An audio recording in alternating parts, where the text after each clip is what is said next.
सदन में हमारे सामने रो रहा था, फफक फफक कर रो रहा था योगी। जिस दिन ये मुख्यमंत्री की कुर्सी से हटा, इससे आगे हम कुछ नहीं कहेंगे। दरअसल ये बयान बिहार के नेता पप्पू यादव ने कल जंतर मंतर पर पहलवानों के समर्थन में दिया और योगी आदित्यनाथ पर निशाना साधा। जंतर मंतर पर पहुंचकर उन्होंने योगी आदित्यनाथ पर खूब तंज कसे। अपने भाषण में पप्पू यादव ने उस वक्त का जिक्र किया जब योगी आदित्यनाथ सदन में रोए थे। इसका वीडियो भी सोशल मीडिया पर खूब वायरल हो रहा है। पप्पू यादव ने कहा, योगी आदित्यनाथ पहले संसद में आंसू बहाते थे और अब वो माफियाओं को खत्म करने की बात कहते हैं। सदन में हमारे सामने रो रहे थे, कह रहे थे मुलायम सिंह यादव गोली चलवा दिए। जिस दिन योगी मुख्यमंत्री की कुर्सी से हटा, समझ लीजिए। नेता के पास 4 चीज है इस देश में: पैसा, सेक्स, हिंदू मियां और जाति धर्म मजहब। इस 4 चीज के अलावा नेताओं के पास कोई विचारधारा नहीं है। इसके बाद पप्पू यादव ने ट्वीट कर दोबारा अपने बयान को दोहराया। उन्होंने ट्वीट में लिखा, मैंने यूपी सीएम का मजाक उड़ाया, वह आज एनकाउंटर पर छाती ठोकते हैं। खुद अपने एनकाउंटर के डर से लोकसभा में फूट फूट कर रोए थे। जिस माफिया के खिलाफ पहलवान लड़ रहे थे, वह कहाँ है? पप्पू यादव ने ट्वीट कर पहलवानों के मुद्दे पर पीएम मोदी और गृह मंत्री अमित शाह पर भी निशाना साधा। उन्होंने लिखा, देश के प्रधानमंत्री गृह मंत्री को शर्म क्यों नहीं आती? जो पहलवान बेटियां दुनिया में भारत का नाम रोशन करती हैं, वह अपने साथ यौन उत्पीड़न का खुलकर आरोप लगा रही हैं, धरना दे रही हैं। पीएम अपने बलात्कारी मानसिकता के एमपी पर कार्रवाई नहीं कर रहे हैं। बाहुबली आनंद मोहन की रिहाई नीतीश के गले की फांस तो नहीं बन जाएगी? ये सवाल इन दिनों बिहार की सियासत में तहलका मचा रही है। इस बीच एक सर्वे सामने आया जिसके आंकड़े काफी हैरान करने वाले हैं। दरअसल बाहुबली आनंद मोहन की रिहाई पर हुए विवाद को देखते हुए सी वोटर के एक सर्वे में जनता से सवाल किया गया कि आनंद मोहन को रिहा कर नीतीश कुमार ने गलती तो नहीं कर दी, जिसके जवाब में 30% लोगों का कहना था कि नीतीश आनंद मोहन को रिहा कर गलती कर चुके हैं, जबकि 42% लोग नीतीश के इस फैसले को गलत नहीं मानते और 28% लोग ऐसे हैं जिन्होंने कहा कि हमें इस मामले में कुछ पता ही नहीं। बता दें, सी वोटर का ये सर्वे काफी हैरान करने वाला है, क्योंकि इन दिनों आनंद मोहन को लेकर बिहार की सियासत काफी गरमाई हुई है।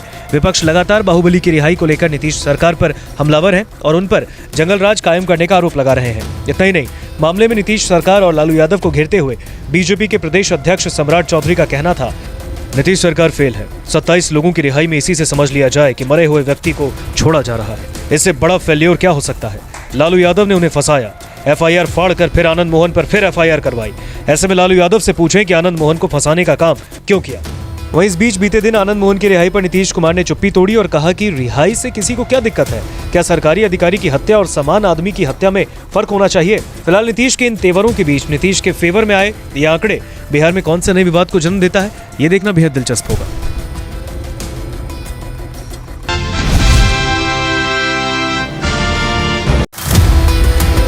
जम्मू कश्मीर के पूर्व राज्यपाल सत्यपाल मलिक पर जिस तरह से एजेंसियों का शिकंजा तेज होता जा रहा है, उसे लेकर जेडीयू के नेता पटना की सड़कों पर उतर आए और केंद्र सरकार के खिलाफ जमकर हल्ला बोला और पीएम मोदी के खिलाफ जमकर नारेबाजी की।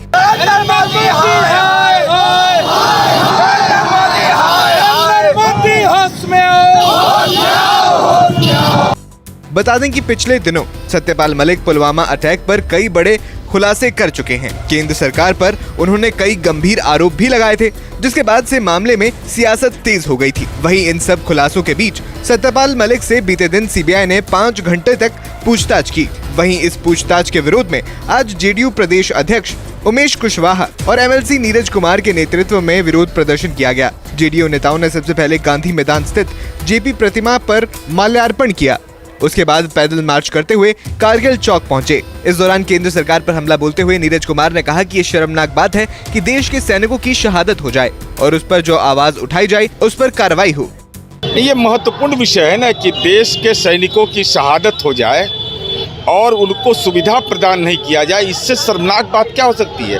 और जब यह सवाल उठे तो सीबीआई उससे नहीं पूछताछ कर रही है जो जिनके चलते आरोप लगा है। इसलिए ये महत्वपूर्ण विषय है कि फर्जी राष्ट्रवाद और सीबीआई का इस्तेमाल ये कर रहे हैं, तो जिसके चलते आरोप लगा उसको बुलाया नहीं। तो ये पूरा जो चक्रव्यूह राजनीति का है, सेना को अपमान करने का, आंसू के लिए जनता दल के कार्यकर्ता घूम रहे हैं और हम अमित शाह को चुनौती दे रहे हैं कि जितना तुम्हारा सीबीआई, आईडी है, ईडी है, इनकम टैक्स है, ईडी है, जनता दल के कार्यकर्ता खड़े हैं, कलेजा में दम है तो सीबीआई का इस्तेमाल करके इस आवाज को रोक सको।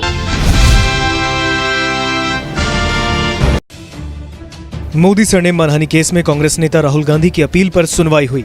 राहुल गांधी की अपील पर वरिष्ठ वकील अभिषेक मनु सिंघवी, जस्टिस हेमंत एम प्राक्षक की कोर्ट में उन्होंने दलीलें रखी। कोर्ट में राहुल गांधी का पक्ष रखते हुए सिंघवी ने सजा पर रोक की मांग की। सिंघवी ने कहा, जब नवजोत सिंह सिद्धू को सजा पर स्टे मिल सकती है तो राहुल गांधी को क्यों नहीं।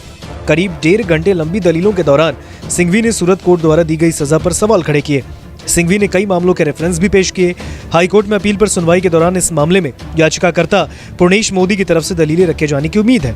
हाईकोर्ट में सुनवाई के दौरान वरिष्ठ वकील अभिषेक मनु सिंघवी ने कहा, जब राहुल गांधी को पहली बार तलब किया गया था तब प्रथम दृष्टया मजिस्ट्रेट के सामने कोई सबूत पेश नहीं किया गया।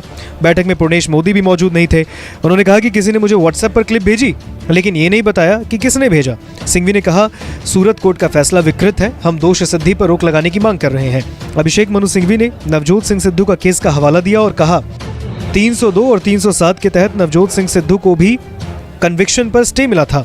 सूरत कोर्ट के फैसले को कांग्रेस नेता राहुल गांधी ने पहले सेशंस कोर्ट में चुनौती दी, लेकिन सूरत के सेशन कोर्ट ने सीजेएम कोर्ट के फैसले को बरकरार रखते हुए राहुल गांधी की अर्जी खारिज की। कांग्रेस नेता ने अब मोदी सरनेम केस में सुनाई गई 2 साल की सजा के खिलाफ गुजरात हाई कोर्ट में अपील दाखिल की।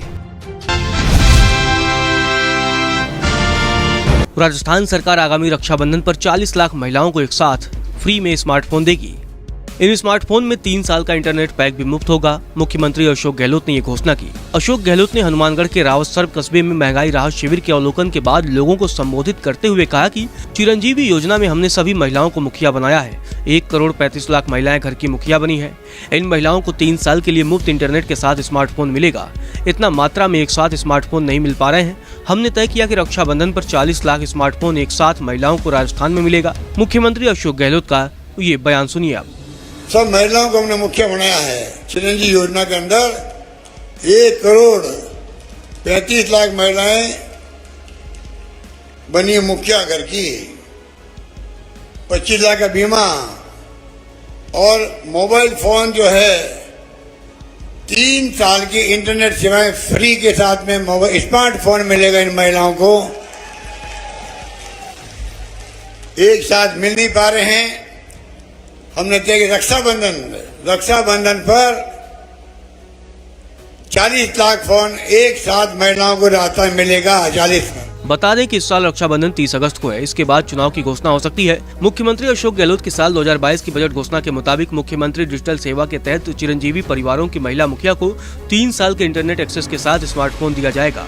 इसके तहत चिरंजीवी परिवार की सभी 1 करोड़ 35 लाख महिलाओं को स्मार्टफोन दिया जाएगा। हालांकि एक साथ इतने फोन नहीं मिलने के कारण इस योजना का कार्यान्वयन नहीं हो पा रहा है। इसी साल फरवरी में सरकार ने विधानसभा में एक जवाब में कहा था कि राज्य सरकार की ओर से चिरंजीवी परिवारों की महिला मुखिया को मुफ्त स्मार्टफोन देने की योजना के अंतर्गत बजट प्रावधान किया हुआ है। इस योजना के लिए 1200 करोड़ रुपए का प्रावधान किया गया है। बाद में पूरक मांग को 3500 करोड़ रुपए का प्रावधान किया गया। वर्तमान में 2600 करोड़ रुपए का प्रावधान किया हुआ है। सरकारी आंकड़ों को देखें तो राजस्थान में 30 जनवरी 2023 तक 1 करोड़ 37 लाख 82,951 परिवार चिरंजीवी योजना में पंजीकृत हैं।